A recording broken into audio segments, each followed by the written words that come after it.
Hi beautiful people, welcome back to my YouTube channel Sun Non-Stop. It's me guys, sweet Sanu and you are watching Sun Non-Stop. So guys, getting back with another amazing video.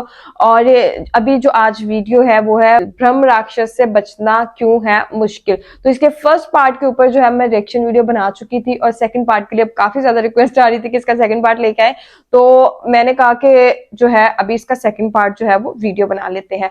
तो video काफी ज्यादा interesting है। Last time हम लोगों ने देखा था कि एक जो होता है ना, जैसे पंडित होते हैं, ठीक है, और जब उनकी जो है वो डेथ हो जाती है और फिर वो जो है उसके बाद वो ब्रह्म राक्षस का जो है वो रूप ले लेते हैं। कुछ एक खास किस्म के पंडित होते हैं, ठीक है। तो इसके अंदर हम लोगों ने देखा कि वो एक घर के अंदर कुछ फैमिली, एक फैमिली रहती थी, वहां पर जो है वो ब्रह्म राक्षस रहता था। उनके बेटे को उसने जो है वो उसने शराब पी ली, जो कि मतलब अकॉर्डिंग टू हिंदुइज्म जो रहता है वो सिन होता है कि शराब नहीं पीना। तो वो जो है ब्रह्म जो पंडित होते हैं, ठीक है, वो कोई मांस मच्छी भी नहीं खाते और उसके बाद जो है वो नशा वगैरह भी जो है नहीं। लेकिन वो उनका जिस घर के अंदर ब्रह्म राक्षस की रूह रहती थी, उन घर के अंदर एक फैमिली रहती थी, तो वो जो है उनका बेटे ने जो है वो शराब पी ली और फिर ब्रह्म राक्षस ने उसको सजा दी। और वो जो है वो एक पेड़ था पीपल का उनके घर के बीचों बीच, तो उसके ऊपर जो है वो उसको फांसी दे दी गई। और उसके बाद क्या हुआ वो हम लोग देखेंगे। वीडियो को कर लेते हैं स्टार्ट करने उससे पहले गाइस, अगर आप लोग ने मेरे चैनल पर अगर अभी तक आप लोगों ने मेरे चैनल को सब्सक्राइब नहीं कर रखा तो प्लीज यार आज सब्सक्राइब, लाइक और शेयर करके आप लोगों को जाना है, ठीक है। वैसे नहीं आप लोगों को जाना, तो चलेगा इससे। मंत्र का ज्यादा असर नहीं होगा इन पे। इनको कंट्रोल करने के लिए मतलब जो कंट्रोल कर रहा है उसका मीडियम भी बहुत हाई होना चाहिए। जैसे सीधा या तो किसी बड़े देवता से वो कनेक्ट हो रहा है, क्योंकि लेडर में देवता थोड़ा सा नीचे हैं बस। अच्छा। तो इसलिए तो वो उनको पावर इसीलिए मिल जाती है क्योंकि वो इतने बड़े स्कॉलर्स होते हैं ना, तो उनका जो स्कॉलर पंडित जो मेडिटेशन लेवल, जो अपन स्पिरिचुअल लेवल जो बोलते हैं, वो बहुत हाई होता है। तब एक नॉर्मल आदमी जो ट्रैप में फंसा हुआ है वो कहाँ उस स्पिरिचुअल लेवल को कनेक्ट कर सकता। और आप ये भी कह रहे थे कि वो आपके साथ साथ वो कुछ भी आप हाँ, आप जो भी मंत्र बोलेंगे, आप हनुमान चालीसा बोले, वो आपके साथ साथ बोले। मतलब वो डरेंगे नहीं? नहीं, आप हनुमान चालीसा बोलो, वो आपसे ज्यादा स्पष्ट और अच्छे प्रोनाउंसिएशन के अंदर बोलेंगे। आप संस्कृत का कोई श्लोक बोलो, वो आपके साथ साथ बोलेंगे। बिकॉज वो स्कॉलर होते हैं, दे नो एवरीथिंग ना। वो पहले इतने रिलीजियस होते हैं। मतलब अगर उनके खुश करके रखो, उनके हिसाब से चलो, तो वो आपको तंग नहीं करेंगे। नहीं, ऐसे नहीं कि चलते फिरते आदमी को पकड़ लेते। He is not visible to anyone. वो जहां है वो रह रहा है, और वो आते जाते किसी को परेशान, छोटी मोटी आप गलती हो तो कुछ भी नहीं है, पर उसके एरिया में आके आपने कोई बहुत बड़ी गलती कर दी है, मतलब जिससे वो नाराज हो जाए, फिर नहीं आपको छोड़ेंगे। मतलब जैसे कहते हैं पेड़ पे सुसु कर दिया या ऐसा कुछ गलती कर दी किसी हाँ, ने। मतलब ऐसा हो सकता है। जैसे पीपल के पेड़ है, ऐसा पेड़ है, और वो देखो सीधी बात है, आपके घर के बाहर कोई टॉयलेट करके जाएगा, आप क्या करोगे उसको? हाँ, इस केस में ये दारू पी कर आ गया था बच्चा और प्लस लहसुन प्याज भी घर में था। हाँ, वो उनका नियम था ना। वो जब वो जिंदा थे, जब भी इस दुनिया में थे, उनका नियम था कि मेरे घर में शराब, मांस, लहसुन प्याज नहीं आ सकता है। पहले आपने एक गलती करी, आप लहसुन प्याज बना रहे हो। पहली बात तो आपने पता ही नहीं किया कि इतने टाइम से घर खाली पड़ा हुआ है, क्यों? चलो आप आए, आपको एक बार उसने आगाह कर दिया कि लहसुन प्याज मत बनाओ उस घर के अंदर, फिर आपने इग्नोर कर दिया। अब क्या बोलेगा अगला? फिर आपका बेटा दारू पी के आ गया, तो वो उनके लिए तो उनके नियम टूट गए ना, तो आ गया गुस्सा। कहानी पे आगे बढ़ते हैं। हाँ तो भाई पॉडकास्ट में बहुत बढ़िया माहौल बना हुआ है ना, आगे इससे भी ज्यादा इंटरेस्टिंग बातें होने वाली। लेकिन उससे पहले आप ये वाली बात सुन लो भाई। रियल 11 पे आप लोग थोड़ा सा कंफ्यूज हो रहे हो ना हाँ और ना में, तो भाई आप जाके काम करो, प्रो प्ले खेल लो। यहाँ पर भी आपको मैच के अराउंड बहुत ईजी क्वेश्चन के आंसर देने और आप जीत सकते हो लाखों। और सबसे बढ़िया चीज़ इसकी ये है कि आप यहाँ पे अपने हिसाब से स्लॉट और अमाउंट सेट कर सकते हो। यानी कि जितना भी आपकी धनराशि आप जीतने वाले हो आपको वहाँ पहले ही दिख जाएगी, और जो दिखेगी वही आपको मिलेगी विदाउट एनी डिडक्शंस। ठीक है, समझ गए ना? तो जल्दी जाओ डाउनलोड कर लो। रियल 11 का लिंक नीचे डिस्क्रिप्शन में है।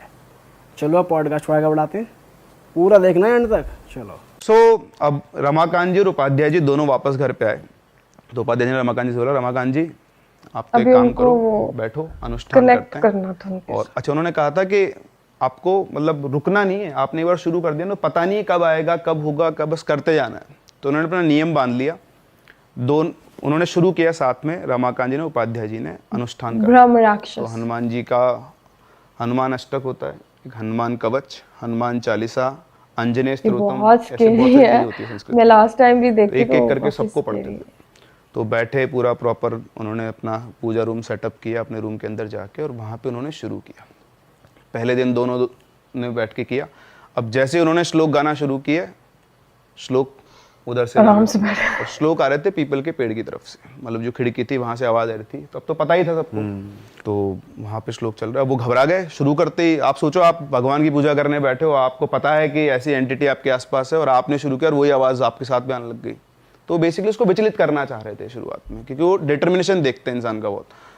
तो जैसे वो आवाज आई, दोनों घबराए दोस्त। फिर इधर उपाध्याय जी बोले, रमाकांत जी भगवान पे भरोसा रखो, हनुमान जी साथ में, आप तो करो, मैं भी आपके साथ बैठा हूँ। तो पूरे दिन बैठ के उन्होंने अपना वो पूरा कंप्लीट किया। फिर उसके बाद शाम हुई तो वो उपाध्याय जी बोले कि रमाकांत जी बस ऐसे ही रोज़ाना आपको करना है। वो भी कब तक बैठ पाएंगे, रोज़ तो नहीं बैठ सकते, उनके भी काम धंधे वगैरह सब कुछ है। तो बोले कि आपको कंटिन्यू करना है, कभी ज़रूरत पड़े मुझे बुला लेना। तो अब उधर रमाकांत जी ने नियम बांध दिया।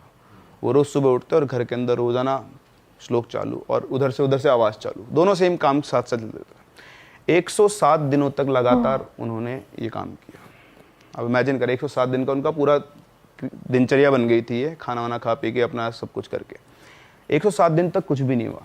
108वें दिन वो पूजा कर रहे थे, और पूजा कर रहे थे तभी उन्हें ऐसा लगा कि उनके पीछे कोई खड़ा है ना। पीछे कोई खड़ा तो आपको सेंसेस तो हो ही जाते हैं। तो उनको लगा कोई पीछे खड़ा हो। जैसे उन्होंने पीछे घूम के देखे तो उनके पीछे एक आदमी बैठा हुआ था, मतलब वही ब्रह्म राक्षस के साथ साक्षात था। मेरे गूज़बम्प तो जैसा डिस्क्रिप्शन दिया उन्होंने कि करीबन 7-8 फीट का आदमी से बैठा हुआ है, और उसके मुझे सोच सब जगह के खून लगा हुआ है, मतलब, और वही 2 सींग ऐसे निकले हुए हैं, और वो बहुत खतरनाक आंखों से उनको घूर रहा है। वो कुछ ना कुछ संस्कृत में बड़बड़ाया, और जितना कुछ बोला रमाकांत जी बेहोश। अरे तेरी, आप देख लो ना, अगर आप एकदम से ऐसे देख लोगे तो आप अपने भी बेहोश हो सकते हैं, फ्यूज उड़ जाता है सारा। फिर उठे वो, उठ के ही वो बोले कि देखा तो कोई भी नहीं है यहाँ पे। तो उसकी बीवी आई थी कि आप बेहोश क्यों हो गए? तो उन्होंने बताया कि ऐसे ऐसे मेरे को सामने दिखाई दिए। तो उनको समझ में नहीं आया कि दिखाई क्यों दिए। तो फिर वो वापस से अब किससे पूछें, तो उनको तो एक ही आदमी नजर आए, वो साधु।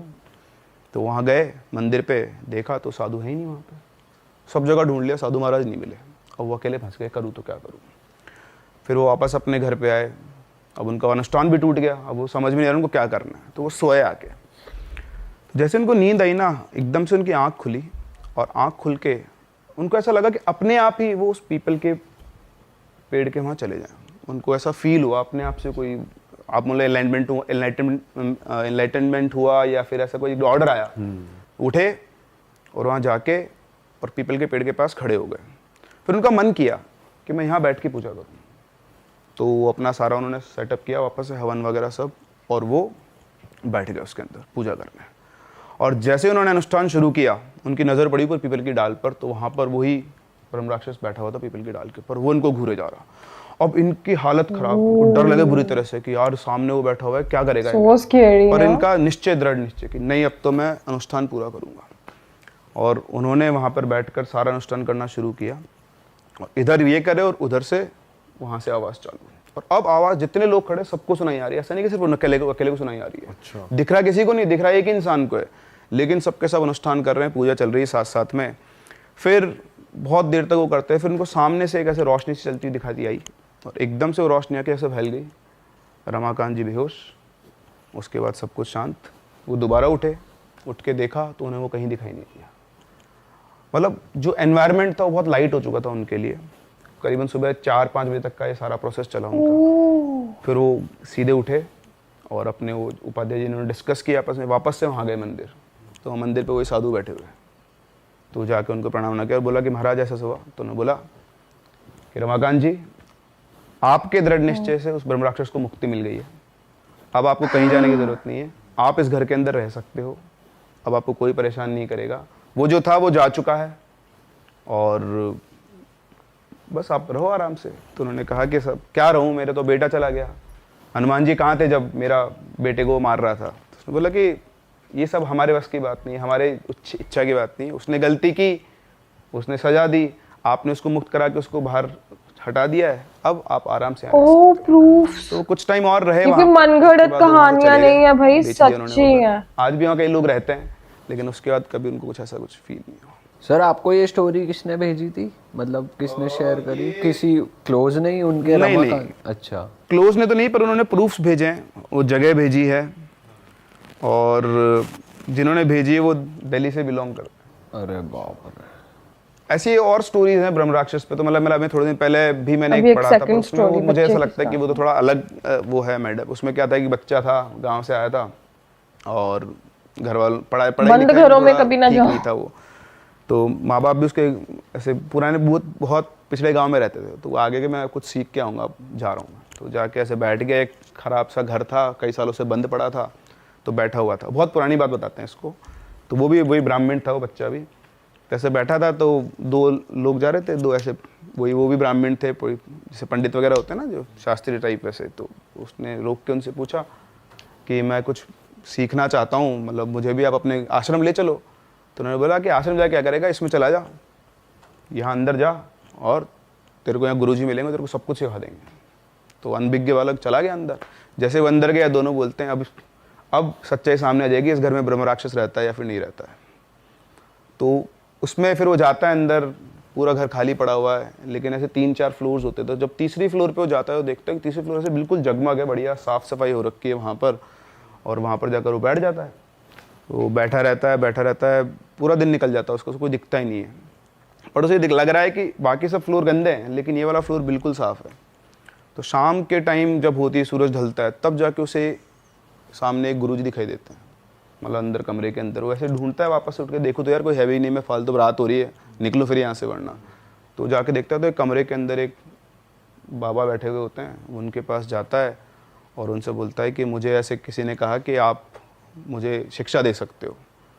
तो उन्होंने उस बच्चे को देखा और बोला कि तुझे यहाँ भेज, मतलब तुझे डर नहीं लगता? तो बोलता डर किस बात का, आप गुरुजी हो, मैं आपसे शिक्षा लेने आया हूँ, मैं अपने माँ बाप का नाम ऊँचा करना चाहता हूँ पढ़ लिख कर। तो उन्होंने बोला कि अच्छा चल ठीक है, कल बात करेंगे, अभी तू खाना वाना खा ले। तो उसने बोला खाना कहाँ है? बोले तू बाहर जा, खाना खा ले। तो वो बाहर गया, तो उसके लिए खाना रखा हुआ था, तो उसको समझ नहीं आया खाना वाना कहाँ से आया। तो खैर इसको तो मैं शॉर्ट करता हूँ, बहुत छोटे। तो ऐसे वो अगले दिन गया, अगले दिन उन्होंने फिर उससे पूछा, तो उन्होंने पूछा उससे कि यार बता आप तेरा क्या है। उसने बोला महाराज मैं तो सीख के जाऊँगा आपसे। बोला देख ले, तो दृढ़ निश्चय कर ले, एक बार अगर तू यहाँ रुक गया, तूने अगर ये निश्चय कर लिया कि तुझे मुझसे सीखना है, तो अगले 12 साल तक तू इस घर से बाहर नहीं निकल सकता है। उसने बोला जो हो, मैं तो आपके शरण में आ गया हूँ, आपको जो करना है करो, मैं तो दीक्षा लेने आया हूँ, सीख के। बच्चा था ना, उसको पता नहीं था इतना। तो उन्होंने उसको टटोल लिया कि बच्चे का मन बिल्कुल साफ है, वो बिल्कुल बच्चे भोला है, होते हैं ना। तड़पाया हुआ है लोगों का। तो उन्होंने बोला चल ठीक है। फिर उन्होंने उसको सिखाना शुरू किया। 12 साल तक उन्होंने सिखाया उसको, मतलब 12 साल में उसको जितने भी वेद थे या सबका ज्ञान दे दिया। फिर जब लास्ट दिन था, तब उन गुरुजी ने उससे बोला कि बेटा अब तेरी शिक्षा पूरी हो गई है, अब तू जा और अपने माँ बाप के पास जा, तेरे को जहाँ जाना है अच्छे कर्म करना, और अब शायद दोबारा तो मैं तुझसे कभी नहीं मिल पाऊँगा। तो लास्ट मोमेंट था। तो उसने बोला कि आप ऐसा क्यों बोल रहे कि आप मुझसे नहीं मिल पाओगे? तो उन्होंने बताया कि मैं एक ब्रह्म राक्षस हूँ, और ये मेरा एक काम अटका हुआ था कि मुझे जो कुछ मुझे आता है, मुझे अपने एक शिष्य को देना था। तू मेरे पास आया, तेरा निश्चय दृढ़ था, तेरा मन साफ था, इसलिए मैंने तुझे सब कुछ सिखा दिया है। अब मुझे मुक्ति मिल गई है, तो ये मेरा आखिरी दिन है, और अब मैंने जो तुझे सिखाया है वो मतलब लोगों के भले काम के लिए करना। और इतना कह के बाबा जी गायब। ये भी सच्ची कहानी है?